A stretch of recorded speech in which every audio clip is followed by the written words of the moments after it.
शासन प्रभावक शतक सिंह, शतक वीर, सुविशाल गच्छाधिपति पूज्यपाद आचार्य देवेश श्री दौलत सागर सुरीश्वर जी महाराजा के जन्म शताब्दी महोत्सव के उपलक्ष्य में श्रवण कीजिए विराग क्रांति वाणी का हृदय भेदी धारदार प्रवचन। जिन शासन जिंदाबाद। क्रांतिकारी प्रवचनकार श्री शत्रुंजय महातीर्थ सेवक, कत्ल खानों के जाहिर विरोधक, लाखों पशुओं के रक्षक, मिशन हिंसा मुक्त पालिताना के मार्गदर्शक, श्वेतांबर मूर्ति पूजक तपोगच्छीय सुविशाल सागर समुदाय के गौरव, पूज्य पन्यास प्रवर श्री विराग सागर जी महाराज। जय गिरिराज्याधिनाथ, जय गुरुदेव। सद्गुरु की महिमा अनंत अनंत कियो उघाड़, लोचन अनंत उघाड़ या अनंत दिखावनहार। सद्गुरु का काम ही यही होता है कि सद्गुरु देव जो हमें सद्बुद्धि देते हैं, सन्मार्ग देते हैं, सन्मति देते हैं, वही तो सद्गुरु होते हैं। नेत्र मुन्मीलितम येन तस्मै श्री गुरुवे नमः। हम सब अज्ञान के अंधेरे के अंदर मोह मिथ्यात्व में, आसक्ति में ऐसे घिरे हुए हैं।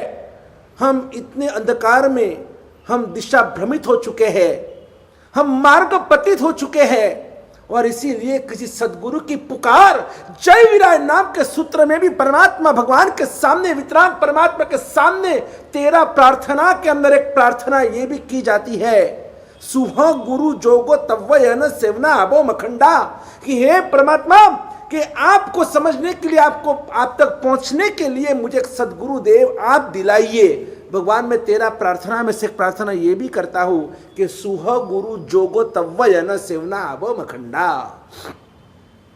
कि मैं किसके शरण में जाऊं, मैं किसे समर्पित होऊं।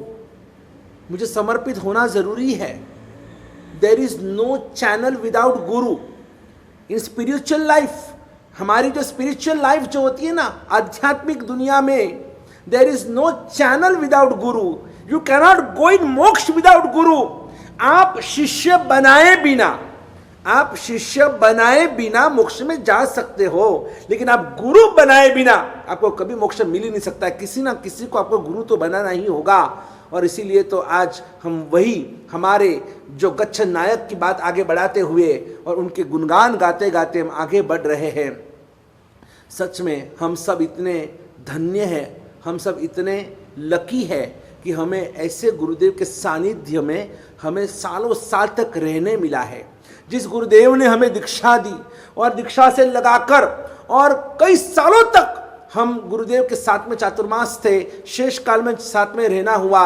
शुरुआत के दिनों में, शुरुआत के साल में तो जब हम छोटे थे दीक्षा के वक्त, तब तो 12 महीने तक ऐसे साथ में और साथ में विचरना होता था। और मुझे याद है आज भी, जब मेरा लोच था दीक्षा का दूसरा लोच, और जरा ये लोच तो टफ ही होता है, और हम तो तब छोटे ही थे, 15 साल बोले तो 10th स्टैंडर्ड पास की थी।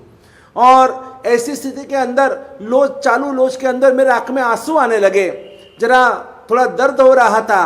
उस समय गच्छाधिपति ने, और मुझे आज भी वो शब्द मेरे कान में, मेरे दिमाग में से कभी निकल नहीं सकते हैं, और उन्होंने मुझे एक ही सवाल पूछा था कि विराग, सिंह छे के शियाल छे?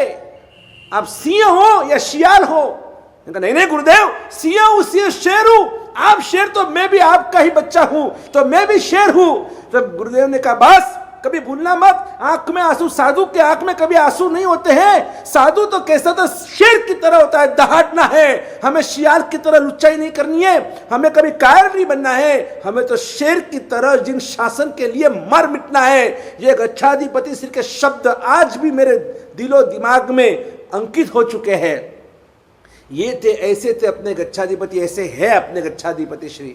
आज की तारीख में भी देखो, आज उनको 100 साल पूरे होने जा रहे हैं, फिर भी उनको सब कुछ याद है, सब कुछ बचपन की सब कहानियां सुनाते हैं। जो भी उनके पास जाते हैं उनको सब कहानियां, बचपन में ऐसा हुआ था, वैसे हुआ था, मैं घर से कैसे भागा, फिर मैंने भागकर कैसे मैं भी नरोड़ा गया, अहमदाबाद नरोड़ा के अंदर रात को मैं वहाँ पर पूज्यपाद सागर जी महाराज थे, और उनके पास जाकर कैसे मैंने रात को उनसे मैंने दीक्षा की अनुमति मांगी। और एक बार तो मेरे पटेल, सभी मेरे स्वजन परिवार दीक्षा होने के बाद मुझे घर पर उठाकर लेके गए। दूसरी बार वहाँ वापस यही गुरुदेव के प्रति का आकर्षण मुझे वापस खींच कर लेकर आया, और मैं दूसरी बार घर से भागकर वापस मैंने कैसे दीक्षा ली, एक एक घटना जब वो वर्णन करते उनको सब कुछ याद है। वो कौन सा अहमदाबाद का मोहल्ला था, वो शाहपुर, अहमदाबाद का वो शाहपुर एरिया, जहां पर वो एक जैन परिवार में काम करने के लिए, और उस परिवार में वो जैतपुर से वो अहमदाबाद पधारे, और वहां पर 14 साल की उम्र में, और वो चंपा श्राविका थी, चंपा श्राविका अहमदाबाद की। गुरुदेव आज भी 100वें साल में उस चंपा श्राविका का स्मरण करते हैं कि नहीं, जिसने जो भी उपकार किया है उन उपकारों को कभी विस्मरण नहीं होना चाहिए, नहीं करना चाहिए। यह कृतज्ञता धर्म का मुख्य पाया है, यह आधार है। इसलिए तो अरिहंतानम सिद्धानम आर्यनम सब बाद में, पहले नमो नमो नमो नमो नमो नमस्कार महामंत्र में कृतज्ञ भाव को बताया दर्शाया गया है कि सबसे पहले आपको नमन करना सीखना है, यह कृतज्ञता होती है। और गच्छाधिपति इतने बड़े गच्छाधिपति होते हुए भी वो एक श्राविका का स्मरण करते हैं कि जिनके घर में मैंने नौकरी की थी, सिर्फ नौकरी नहीं, पैसे के लिए नहीं, लेकिन उस श्राविका ने मां बनकर और मुझे नौकार सिखाया। आज वो नौकर उन्होंने सिखाना होता ना, तो आज गच्छाधिपति दौलत सागर यहां नहीं होते। वो चंपा श्राविका का उपकार है, क्योंकि हम तो अजैन कुल में जन्मे, पटेल कुल में जन्मे, हमें तो कुछ भी नहीं पता। सुदेव, सुगुरु, सुधर्म क्या, नमस्कार महामंत्र क्या, सेतु चक्र भगवान क्या, शत्रुंजय महातीर्थ क्या, लेकिन एक चंपा श्राविका का एहसान वो कभी नहीं भूलते हैं। और ऐसे गच्छाधिपति श्री ने रात को, हमारी सबकी तो दीक्षा दिन में हुई, आजकल सबकी दीक्षा दिन में ही होती है, लेकिन गच्छाधिपति ने रात को 1 बजे गच्छाधिपति श्री की दीक्षा नरोड़ा अहमदाबाद के अंदर जो पद्मावती का स्थान माना जाता है, और ऐसे उस नरोड़ा के अंदर रात को 1 बजे दीक्षा हुई, और सुबह 5 बजे तो उनको वहां से विहार करना पड़ा। और पहले ही दिन जो विहार शुरू हुआ, फर्स्ट डे, आज दीक्षा का पहला दिन है, और पहले ही दिन कितना विहार किया होगा पता है आपको? नरोड़ा से डायरेक्ट कपड़वंज, यानी कि लगभग 60 किलोमीटर्स का विहार पैदल पैदल पैदल। और वो उनके साथ में गुरुदेव 2 जन मिलकर और विहार करते करते कपड़वंज पहुंचे। दीक्षा के पहले दिन ही इतनी टफ जिस तरह से उनको ट्रेनिंग मिली है ना, सच में ऐसे ही ये गच्छाधिपति नहीं बने। इतने महान बनने के लिए यू हैव टू सैक्रिफाइस, आपको सब कुछ आपका बलिदान करना पड़ता है, आपके इच्छाओं का अग्नि संस्कार करना पड़ता है। और उनके जो गुरु, यानी कि जिसको भी आगे बढ़ना है ना, गुरु की इच्छा वही मेरी इच्छा। No choice and no voice, कभी भी कोई चॉइस नहीं, कोई वॉइस नहीं, नहीं कोई आर्गुमेंट नहीं गुरुदेव ऐसा नहीं, अपने ऐसा करे तो वैसे नहीं, ऐसा करे तो नहीं। मेरे गुरु ने जो कहा वही पत्थर की लकीर है। और वो इतना मानते थे पूज्यपाद अग्मोदरक सागर जी महाराज को, मालवोदरक चंद्र सागर सुरेश्वर जी महाराजा को, और गच्छाधिपति श्री के गुरुदेव थे सुविशाल गच्छाधिपति आचार्य देवेंद्र सागर सुरेश्वर जी महाराज। और ऐसे उनके पट्टधर पूज्यपाद वर्तमान गच्छाधिपति श्री दौलत सागर सुरेश्वर जी महाराज। सच में कहता हूं, इनका नाम लेने से भी है ना, जिसिम नामक घने पावप बंदा विलित जनती।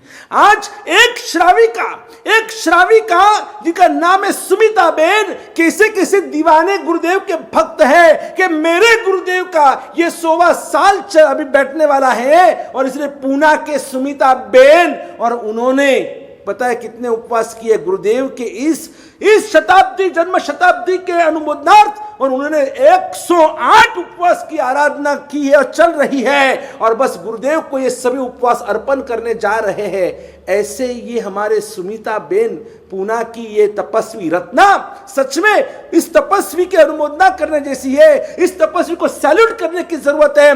क्या अद्भुत ये तप, हंसते हंसते हंसते खिलते इन्होंने ये तप कैसे पूरा किया लॉकडाउन के अंदर, कि जहां पर चारों तरफ कोरोना कोरोना कोरोना और इम्यूनिटी पावर की बातें चल रही है। और ऐसी स्थिति में देखो, गुरु कृपा ही केवलम शिष्यम परम मंगलम। जिसको गुरु के ऊपर, आशीर्वाद के ऊपर भरोसा और विश्वास होता है ना, फिर उसे कभी उसे डर नहीं होता है, वो कभी पिछड़ कर नहीं सकता है। उसका ऐसा कोई काम नहीं है कि जो इम्पॉसिबल हो, कोई हो। आपको गुरु के ऊपर विश्वास होना जरूरी है। हम जब आपको वासक्षेप करते हैं ना, नित्थार पारगा हो, हम थार थार नहीं बोलते, वो पूरा शब्द जो है नित्थार पारगा हो, ये पूरा शब्द है। और हम जब वो वासक्षेप लेकर और आपके सिर के ऊपर आशीर्वाद देते हैं ना, ये क्या होता है पता है? ये वासक्षेप के माध्यम से, इस वासक्षेप के माध्यम से हम आपके ऊपर शक्तिपात कर रहे हैं। शक्तिपात, हमारी जितनी भी साधना की शक्ति है, हमारे में जो भी कुछ हमने जो भी कुछ पुण्य अर्जन किया हुआ है, वो हमारी साधना की शक्ति, हमारी शुभ भावनाओं की शक्ति, सब कुछ सम्मिलित कर कर और हम आपको अंतर से आपको आशीर्वाद दे रहे हैं। नित्थार पारगा हो, आपका कल्याण हो, आपका मंगल हो, नित्थार पारगा हो, इस संसार सागर से आपका निस्तार हो। फिर वो संसार चाहे दुख का संसार सागर हो, या फिर कहीं वो राग द्वेष का संसार सागर हो, या फिर वो स्वार्थ का संसार सागर हो, लेकिन इन सभी प्रकार के दुख और विपदाओं से आपको मुक्ति दिलाने का काम ये एक हमारे आशीर्वाद के अंदर नित्थार पारगा हो। बड़ी बड़ी तपस्या, बड़े बड़े अनुष्ठान, प्रतिष्ठा, अंजन शना का दीक्षा, बड़ी दीक्षा, कितने सारे बड़े बड़े अनुष्ठान, और वो सब कुछ क्यों? गुरु भगवंतों के आशीर्वाद संपूर्ण। साहब गुरुदेव देखो आपके आशीर्वाद से सब कुछ अच्छा होगा, सब कुछ अच्छा हो गया। ये क्या बताता है? जिंदगी में कभी एक नौकर से ऊपर नहीं करने वाले और ऐसे व्यक्ति भी आज देखो गुरुदेव के आशीर्वाद से और 108 उपवास की सीढ़ी चढ़ गए। सच में धन्य ऐसे तपस्वी को, धन्य, उनको नमन करना चाहिए, उनकी अनुमोदना करनी चाहिए और उनका आदर्श लेना चाहिए कि अगर एक सुश्राविका अगर इतना कुछ कर सकती है तो हम भी तो गुरुदेव के परम भक्त है, हम भी तो गुरुदेव को चाहते हैं, मानते हैं, हम भी जिन शासन के इस मान विभूति को नमन करते हैं और हम कहते हैं तेरे चरणों की धूल बाबा, तेरे चरणों की धूल बाबा चंदन गुलाल बने, तेरे चरणों की धूल बाबा चंदन गुलाल बने, जिसने लगाई मस्तक उसकी तकदीर बने, उसकी तकदीर बने। और ऐसी तकदीर को चमकाने के लिए ही आज हम ऐसे तपस्वी को हम देखेंगे, उनको हम सुनेंगे, और उनकी अनुमोदना करेंगे। आप जो जो भी इनको देख रहे हैं, आप जो जो भी इनको आप पहचानते हैं, सच में इस सुमिता बेन की अनुमोदना हम करेंगे। आज मेरा प्रवचन शॉर्ट कर कर और मैं चाहता हूं आप इन्हीं को देखिए और इनकी अनुमोदना कीजिए कि ऐसे तपस्वी गुरुदेव के लिए क्या उन्होंने अर्पण किया। 108 उपवास, यहाँ तो एक उपवास करना है तो भी सोचते हैं, 14 के दिन 16 तारीख को एक एम्बिल करना है तो भी हमको सोचना पड़ता है। हमने भी यहाँ पर गोटीवाला जैन संघ में और पंचानिका महोत्सव का आयोजन पुणे में किया हुआ है। 13 तारीख के दिन रविवार को दर्शनाचार, फिर ज्ञानाचार, चारित्राचार, तपाचार, वीर्याचार, इस तरह से 13, 14, 15, 16 और 17 5 दिन का पंचानिका महोत्सव पुणे में सभी गुरु भगवंतों के पावनकारी निश्रा में यह महोत्सव आयोजित होने जा रहा है। और उसमें 13 तारीख के रविवार को आपको पता ही है कि कैसे सब पूरे पुणे के अंदर जितने भी जिन मंदिर है, सभी मंदिरों के अंदर इस गोटीवाला संघ की मैं अनुमोदना करता हूं कि इस संघ की वजह से हर मंदिर के अंदर और मूल नायक भगवान की जो अंगरचना हुई है, जो एक इतना बड़ा शानदार महोत्सव आयोजन किया गया और कहीं ना कहीं समझो 24 भगवान के नाम, 45 आगमों के नाम, 20 वीरमान के नाम कंठस्थ करना, देशावकाशी का तप करना, यानी कि 8 सामयिक और 2 प्रतिक्रमण की तपस्या करना, 16 तारीख को एम्बिल की तपस्या करना और 17 तारीख को यानी कि जो महोत्सव का 5वां दिन, और इस 5वें दिन में आप देखो तो इस 5वें दिन में एक दिन रात्रि भोजन का त्याग, एक दिन रात को 10 बजे के बाद सुबह तक मोबाइल का त्याग, खाते खाते टीवी नहीं देखना, ज्ञान के 51 खमासमन खड़े होकर देना, ऐसी छोटी बड़ी कई बातें हमने आपके लिए। और एक सूचना मेरी है, आप जो भी जहां पर भी हो और कुछ आप इस गुरुदेव के लिए थोड़ा बहुत जीवन में परिवर्तन लाइए, कुछ तो कीजिए, आप कुछ तो कीजिए, आपको बड़ी खुशी होगी। चलिए देखते हैं सुमिता बेन को, उनको वंदन करना, उनकी अनुमोदना करना, बहुत बहुत दिल से उनको आशीर्वाद देना कि उनका ये तप 108 दिन का ये तप उपवास, ये 108 उपवास निर्विघ्न परिपूर्ण हो और उनको बहुत बहुत शासन दे, शाता दे। इसी मंगल कामना के साथ जय गिरिराज, जय आदिनाथ, बोलो वर्तमान गच्छाधिपति दौलत सागर सुरेश्वर जी महाराज की जय हो।